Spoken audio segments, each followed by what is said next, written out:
একটি ছোট্ট গ্রামে বাস করত হাশেম নামের এক গরিব কৃষক।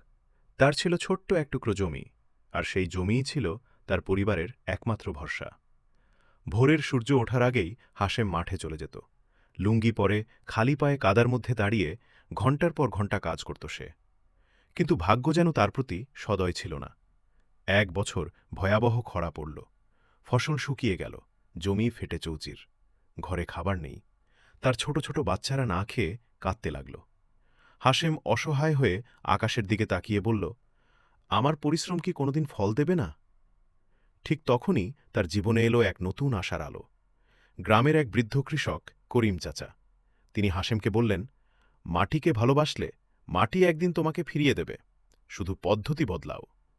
হাশেম নতুন করে শুরু করল। নতুন পদ্ধতিতে চাষ করা, জমির যত্ন নেওয়া। দিন রাত পরিশ্রম করতে লাগল সে।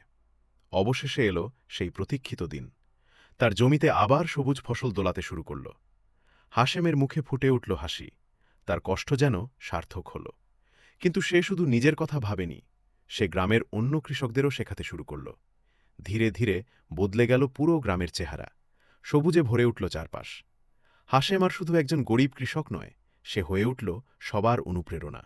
কারণ পরিশ্রম, ধৈর্য আর সঠিক জ্ঞান থাকলে মানুষ তার ভাগ্য নিজেই বদলে দিতে পারে।